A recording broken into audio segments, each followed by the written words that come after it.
Welcome to the Gigs Podcast, live from the conference at Lititz, presented by Shore. I'm your host, Nikki Sanz, founder and CEO of Gigs, the professional career platform for the live event industry. This is a special series where we get to interview the very best in the touring and live event industry that are attendees and speakers here at the conference at Lititz. So we'll hear from the good, the bad, the ugly, and the unreal moments of life gigging and lessons learned on the road right here at Lititz. A big thank you to Shore for providing these amazing microphones, and thank you to the conference here at Lititz for making this all happen.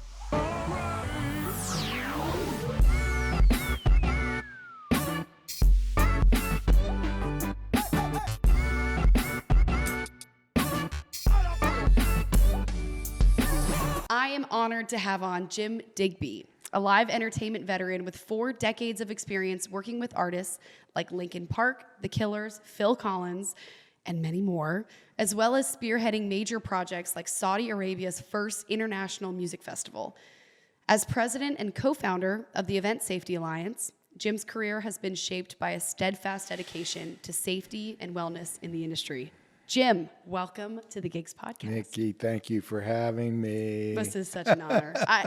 We talked years ago, and I just was blown away by what you have done in this industry and the impact you're leaving. And so really an honor to It's to very be able to, kind. That's very kind of you to say. I tell you, shaped less by safety and mental health and more by my love for the arts and the people we get to work with and alongside of. And, you know, I don't know how I would be as a human being if I were doing something other than the arts. You're supposed to be here. Yeah.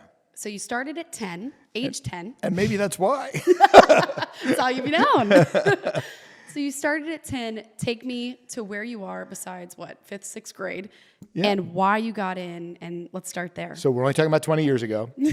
I started, my 4th grade teacher was a terror for me. She told my parents I couldn't read, and she had all these awful things to say, and we didn't get along. And she had broken my confidence as a 9 or 10-year-old, whatever you are. My 5th grade teacher, however, saw me. You know, she picked me up by my bootstraps and gave me opportunities. And the one thing that she did that set the train on its tracks was make me the master of ceremonies and the technician for the May Day parade in 5th grade. and I was, you know, I was like, oh, this is so cool. I was already a nerd to begin with. And I was fortunate enough to grow up in a school district that funded the arts, and we had a theater in junior high school and a theater in high school, and we had a television studio in both of those circumstances as well. And my 5th grade teacher had put my name forward to the junior high school arts teacher who recognized me when I showed up in her classroom there and gave me the keys to the kingdom. You know, went and was learning how to pull ropes on our manila rope stage and do lights and build sets and all kinds of fun things from the time I was in 6th grade. So it really was the way I got through grammar school because I was an awful student, you know, C's at best. But boy, did I love being on the stage and working around people who were in the arts. And it was just really a blessing to have gotten there. You knew that was your fit. It was my fit. Okay. And it's funny because I thought something about that was unique, but my son, who's now 15, was a baseball player until his height didn't keep up with the rest of the kids' height. And he found the marching band early in 8th grade. And he was asked to play up on the high school marching band. And then I didn't know this subculture existed of marching band and competitions on weekends and things like that. Whoa. But here I see that he's found his tribe. Like, he loves being in the band because it's his tribe. And I think that's a similar experience to what I found out. I was like, these are my people, or I'm their people, or it was just the right place to be. Right place to be, found your fit. So you get out of high school. Tried college on for size. College and I didn't fit. I did it because my dad wanted me to do it, but I found academic study to be not as inspiring for me as the arts. Left college after a year, went to an electronics trade school, and that was great. Loved that. Built circuits, did all kinds of fun things in that trade school. Graduated, took my one and only entertainment business job out of trade school as an ATM repair person. Fun. ATMs were just coming out as this was like, it was the first of the ATMs. And I got a job working for a bank, fixing ATM machines. And that meant I had to carry a gun. Oh my goodness. It lasted 6 months. And my mom found an ad in a newspaper for a dinner theater / nightclub that was being built not too far from where we lived in the suburbs of Philadelphia, and said, you should go try this. And they were hiring technicians. So I went, and the dinner theater was open at the time, and the nightclub was under construction when the dinner theater closed, and became part of the technical team building the nightclub and operating the dinner theater. And then when the nightclub... Do you need a gun for that one too? I did not carry a gun. Okay. I dressed, as you would imagine, as someone does in 1983, who's working in a discotheque. Yes, let's go. And there's an inflection point in that story, in that on the grand opening night of this. No, this is the 80s now.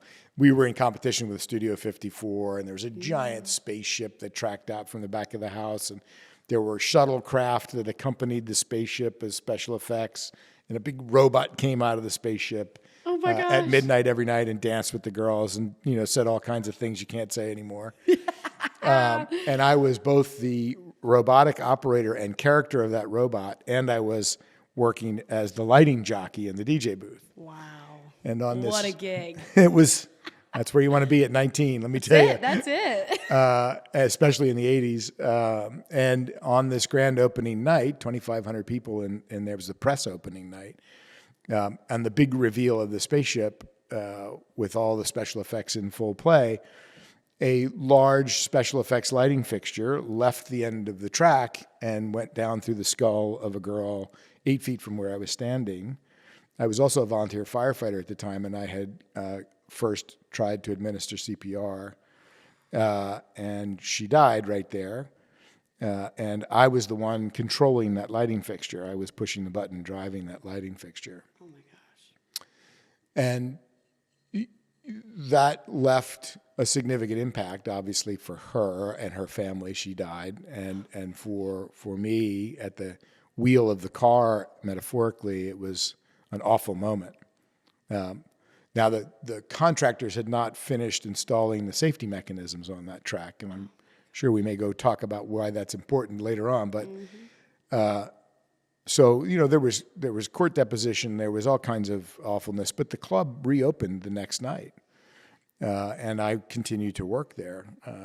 But only the next night did we start putting into effect safety practices, running all the special effects to the end of the track and doing all the things maybe we should have done the first night.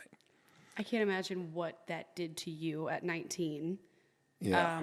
How did you feel going back to work that next day? It was awful. I was, moments before that happened, I was in the job of my life as a young person, and I was working in the arts. I was doing the thing I was meant to do.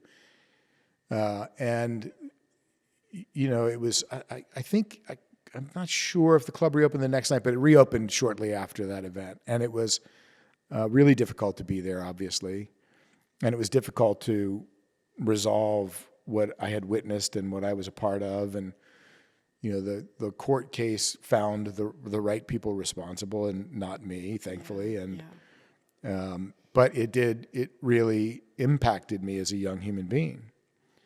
And so that DNA disruption for me led to a few more years working at that club. And then eventually I left there mid to late 80s, and went to work for Disney World as a laser and fireworks technician. Whoa. So for the illumination show.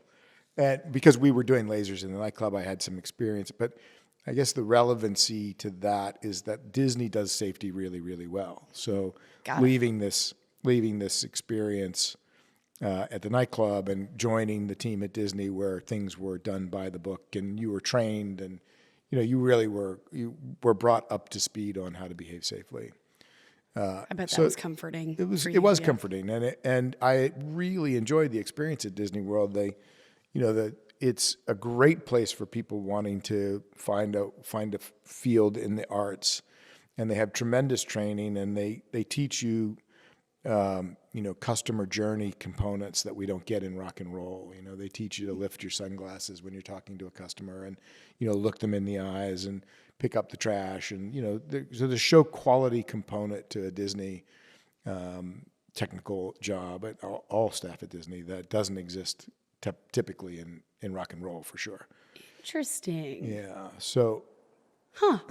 That's I never even thought about that. Yeah. So, I mean, we're thrust in the music business, which we haven't gotten to yet. You're thrust into the job with some level of competency, but it's not, we don't really think about show quality. The history of our business is we're going to get out there and just make it happen and behave like cowboys and, and not be gentle on our customers sometimes. And tap a friend to get the next person in. Yeah. Not as much. And Disney was not that. Disney was the opposite of that. So when I went into film school at Disney as well, on some sort of accelerated program, thinking that I wanted to work in the movie business, which led me to my first rock and roll tour, or first tour. Let's go. So, but I left Disney obviously with a different perspective on show quality than we typically see in our business. Interesting. And my first tour was not a music tour, but it was the celebration of the Bill of Rights, the first 10 amendments to our Constitution. Really? Yeah. So who was putting this on? So initially, the government was going to put it on. Whoa. And it was 200 years since the inception of the Bill of Rights. It's the crafting of the Bill of Rights. And the show was built around us carrying one of the 12 original handwritten parchments that the Bill of Rights was written on. So it was one of the 12 original copies. And it was built as an arena-scaled show. It was 11 tractor trailers of stuff, and it was a Disney-esque pulse the customers in. You walk through and you get education around how the Bill of Rights impact you today. And then the final phase of the journey, you end up in a booth where a viewing pod where you come the document shows up and you look at the document, and then in true Disney fashion, you leave and do a merch booth. There you go. So that was the stepping stone to music touring, in that the person who took over the production management role for that show was the production manager for Phil Collins and Genesis and a bunch of other artists you may have heard of. I melt. Yes. And I got lucky. He tapped me and said, "You're coming with me on the next Genesis tour." So what year is this? This is 1991, I think. Wow.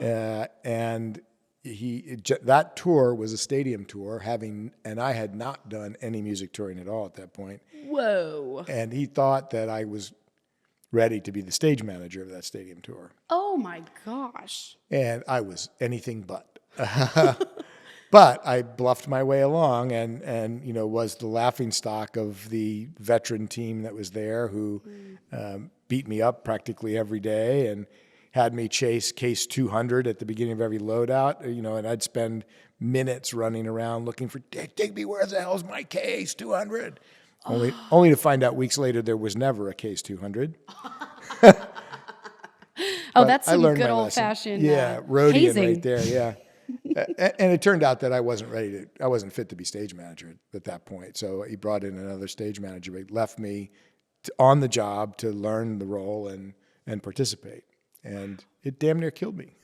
I can't even imagine. Yeah, it was crazy. So, I mean, actually, I'm curious of that.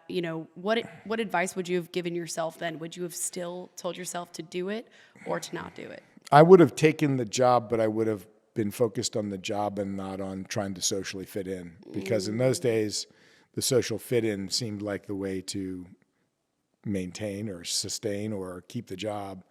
And the social fit in taught me things that was not part of my human journey prior to being on that tour. I survived it. And, I came along and learned things and got invited back when Phil Collins went out. So I didn't do all that bad. No, you made it. Yeah, stuck there. I made it. Wow. Yeah. But when we're talking about inflection points, it wasn't long after the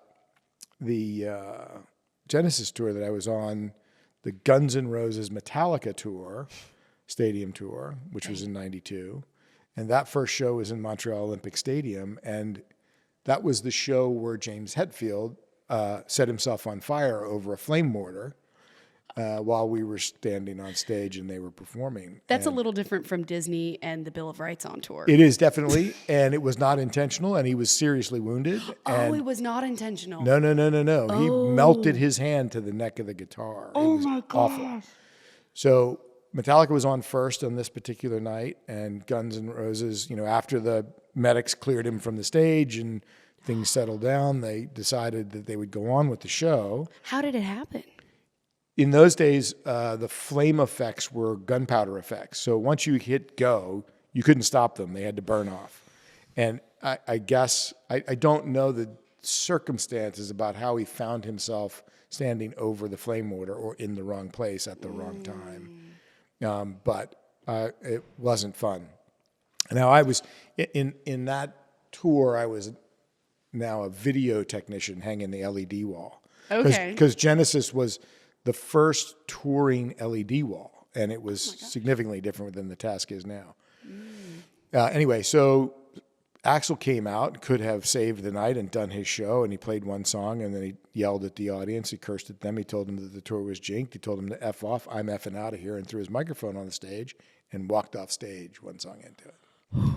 And 55,000 people rioted and set burning trash cans down onto each other, wreaked havoc on the walk leaving the stadium to the mass transit, overturning police cars.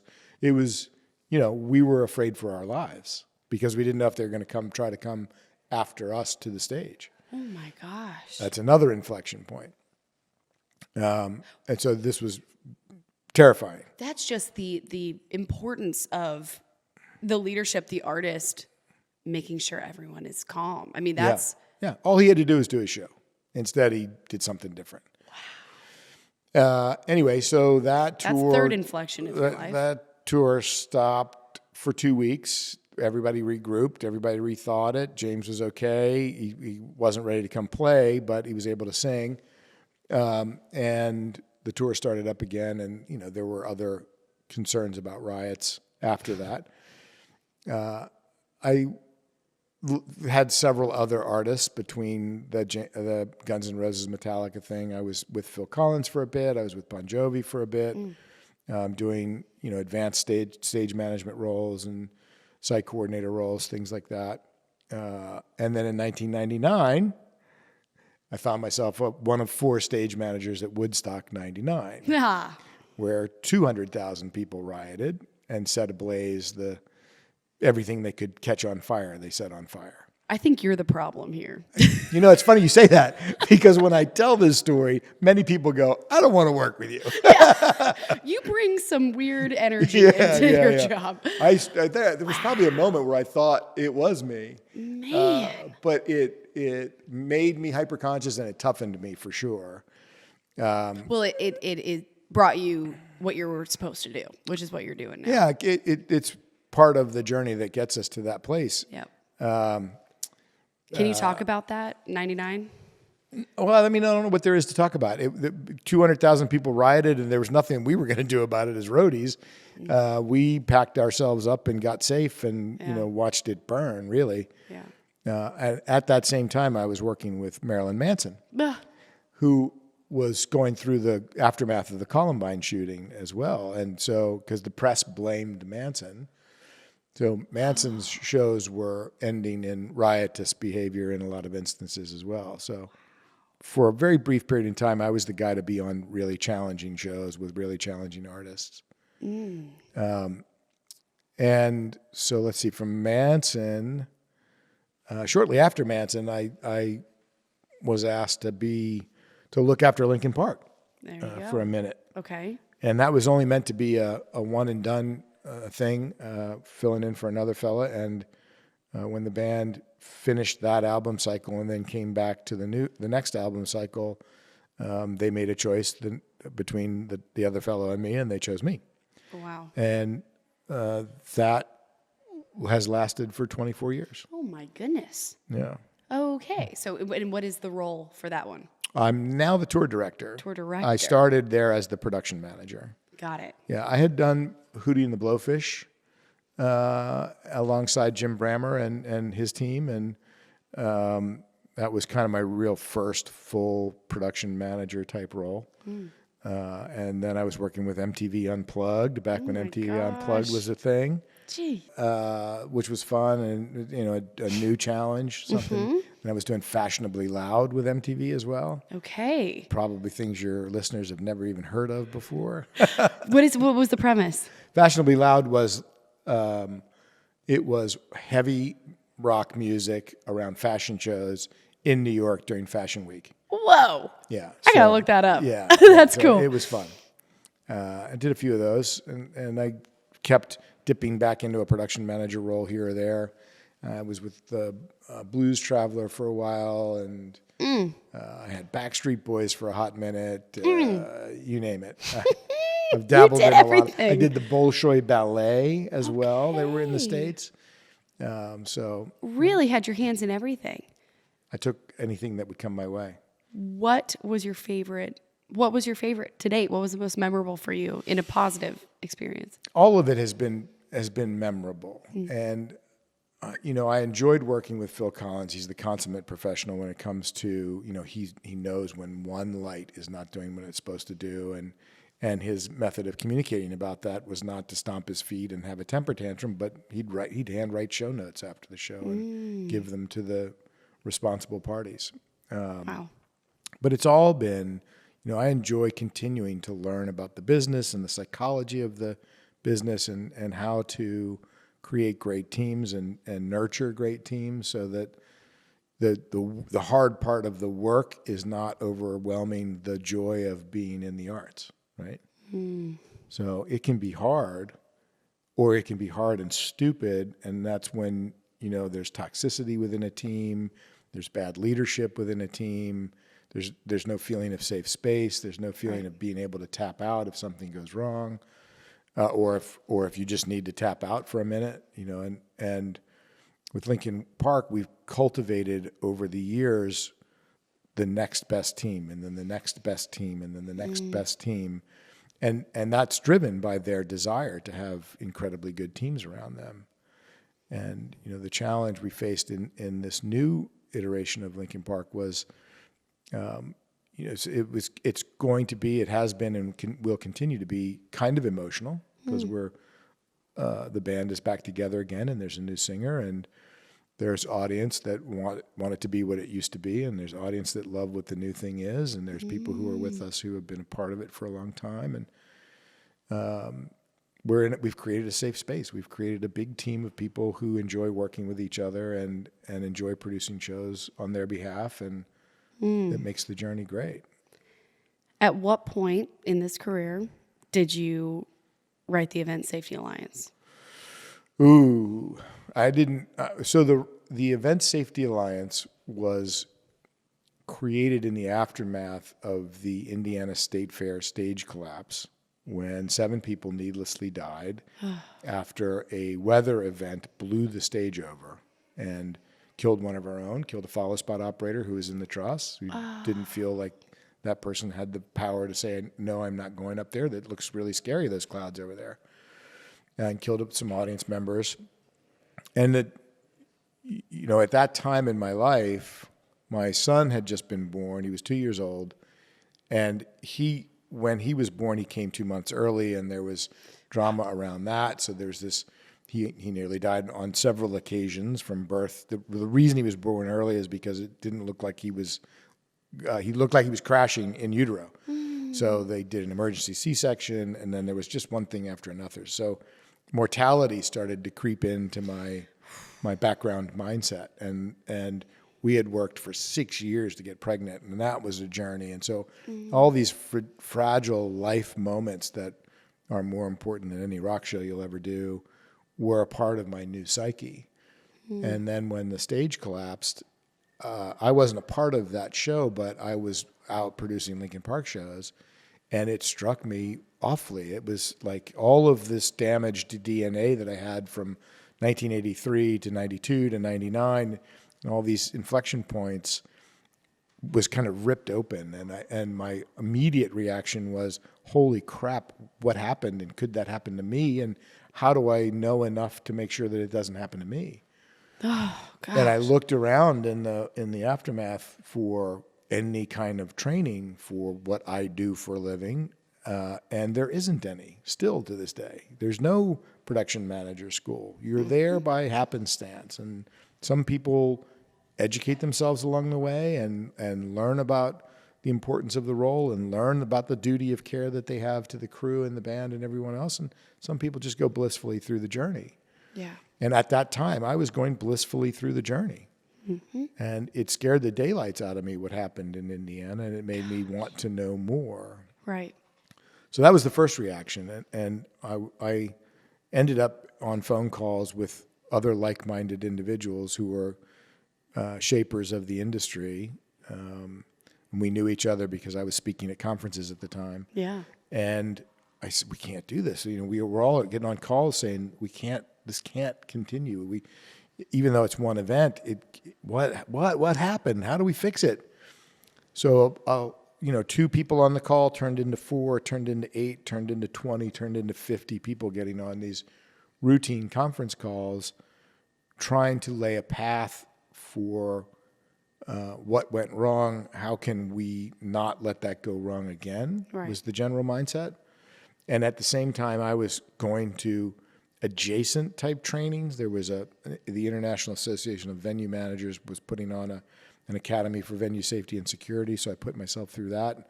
And there were no production managers in that training, but there were a lot of venue managers. So I was seeing people I knew, but nobody like me. Interesting. So I thought, well, why are there not more people like me in this training? And why isn't this training being offered to our people? And, Right. what's the mechanism where we get this safety training into our people?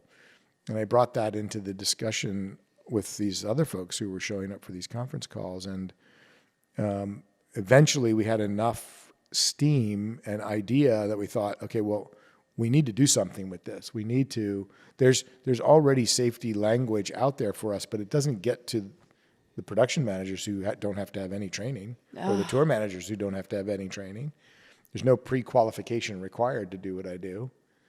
And there is for lighting, audio, video rigging. Well, that's tradecraft training. Trade. So you need to know your trade. You need to know how to put the PA up. You need to know how to turn the PA on. But here on this campus, they invest in safety training alongside the tradecraft. So what's the safety training to hanging PA? What's the safety training to hanging lighting? What's the safety training for rigging? Those qualifications exist for the tradecraft person. The rigger can get trained.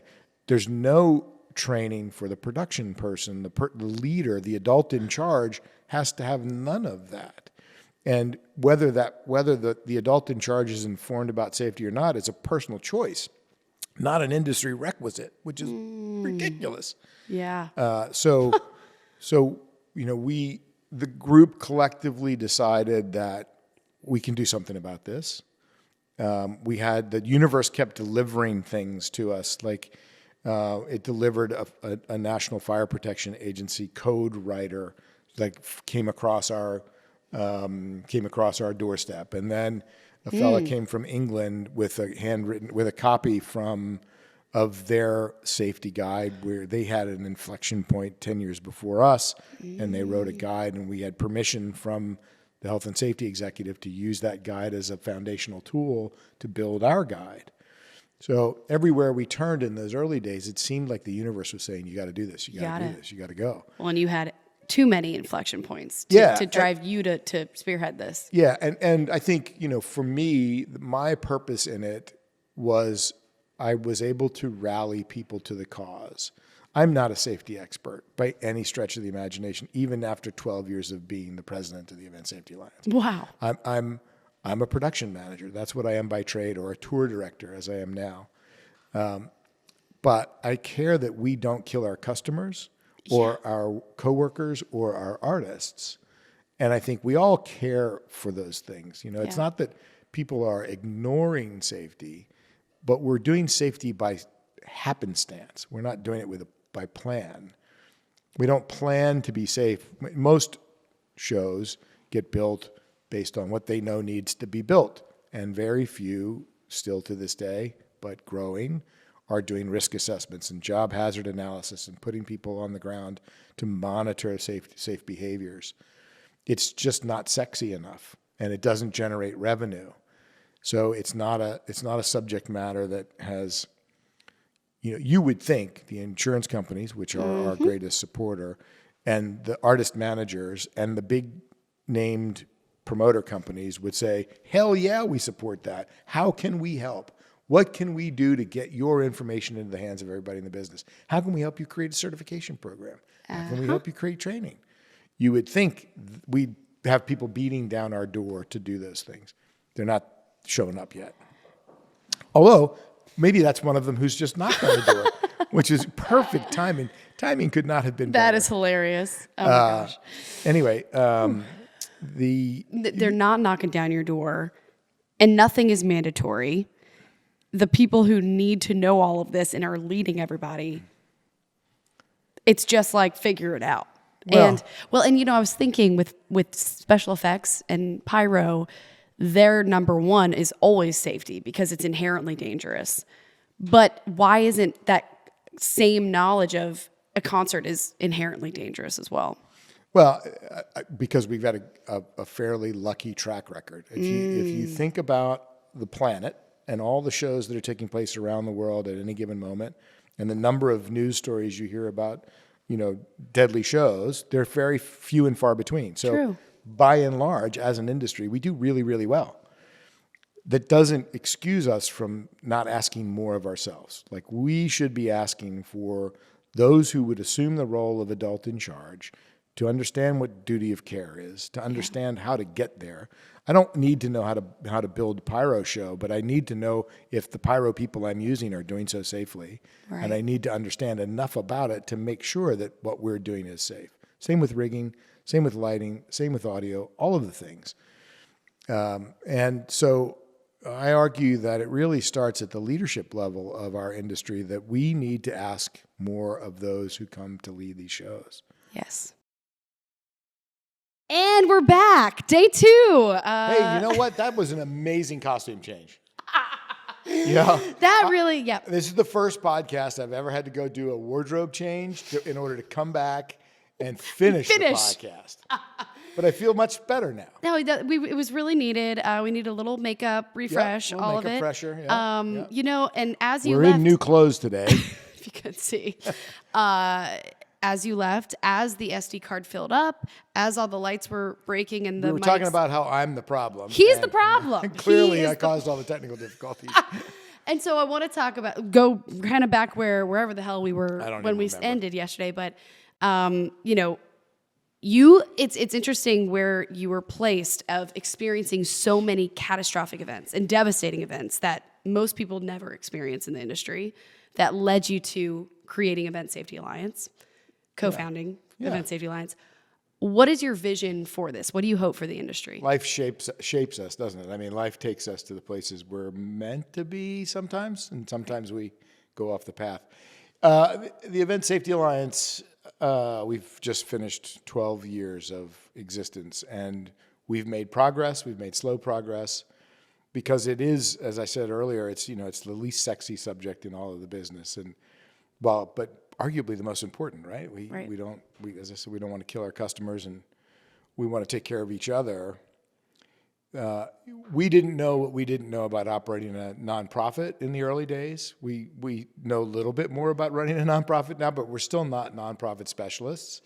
So our hope for the next decade, as my tenure as president comes to an end, that we find the right person who does know a bit more about nonprofits, and we can do more fundraising so that we can get our work into schools and at the education level, and be purposeful about how we craft leadership training, how we craft safety training, what we ask of our industry to do for itself to be better prepared to avoid mishaps. Yeah.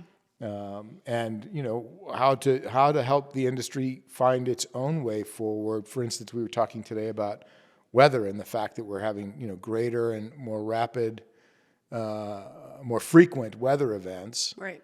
And our buildings aren't built for sheltering people in place, for instance. So maybe the next generation of buildings has more shelter built into it, and and our leaders are prepared to tell people what to do about approaching weather in a way that we are not doing so as well now.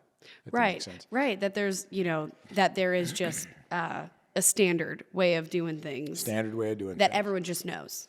That we all work together to execute. Yeah. Right. We have a plan and we follow the plan. But hopefully our work gets into academia. Hopefully the future is bright for more qualifications and certification processes to learn about safety, to learn about the job of leadership, and what our responsibilities are when we carry the duty of care for those around us. So you're exiting as president, looking for the next president? Is that what's happening? I've been president now for 10 years of the organization, and it's time for new leadership. Yeah. Wow. Yeah. What's next for you? Oh, I'll still be there. I'll still have my fingers in it. I'll still attempt to be the face or the voice of reason when it comes to getting the message out. There are others who are doing that well now. I'll continue to production manage or tour direct events as they happen. Okay. With who? Whomever. Okay. How frequently? Maybe not as frequently as I used to. It's still, money just doesn't fall from the sky yet. Right. It will someday. Yeah. Soon. So you'll be, what is the ideal world of touring for you? Kind of in pre-retirement, post-retirement? Like, do you think you'll ever retire? Yeah. Yeah, I think I'll retire. Okay. I don't know when. Not too long from now, I'd hope. Would you do another world tour? Of course. Getting ready to do one now. With who? Linkin Park. Oh, yeah. Yeah. When do you head out? We leave Monday for Saudi Arabia. Oh, my gosh. Back Friday. And we start touring again next year at the end of January. And we've got a pretty full schedule for next year. The whole year? Pretty much the whole year. Yeah. Let's go. Thank you for coming back day 2. Thank you for being here. Are you sure it's a different day? I have no idea, to be honest. But thank you for being here with the whole costume change and everything. Really an honor to sit down with you. Like, that's a pleasure. I got to meet you 2 years ago, and like as we created this, I'm like, I want Jim Digby on here. So I'm blessed to have you on right now. Yeah. So thank you. Good luck with gigs. Thank you. Yeah, thank you. I mean, finding pipelines to bring younger people into the business is an important role, and we need more young people in the business. Yes, it's the arts, right? Absolutely. There's no better craft to be in. Absolutely. And hopefully we can also partner in some way so that anyone who is, a gigs member can then get that Event Safety Alliance check mark. What a great idea. Hello, we could probably start that tomorrow. Let's do it. Right, Done. I'm holding her to it. All right. Thank you very much. I appreciate you. Thank you. Yeah? Okay. You're recording, right? When are we going to get this finished, for God's sake? And take 3. Where do we find Event Safety Alliance? EventSafetyAlliance.org is the website. You can find our American national standards that are currently in publication there, thanks to a partnership with ESTA. You can find our training modules on there. You can find out when we're running classes for basic safety training and weather safety training, crowd management training, entertainment-specific OSHA training. So lots of good resources at EventSafetyAlliance.org. We are looking for members every day. Got it. And it is the way forward to qualify young people into this business, at least on their safety skills. And looking for new leadership. So how can they get in touch with you? Well, you can certainly email at info@eventsafetyalliance.org. And if you want to be a part of any of our guidance writing projects or any of our other projects, you can find out about them on the website. And we'll take any volunteers. And that is everything, I think. No, we not. might We're come coming back for another day. Thank you so much. It's a pleasure, Nikki. Thanks.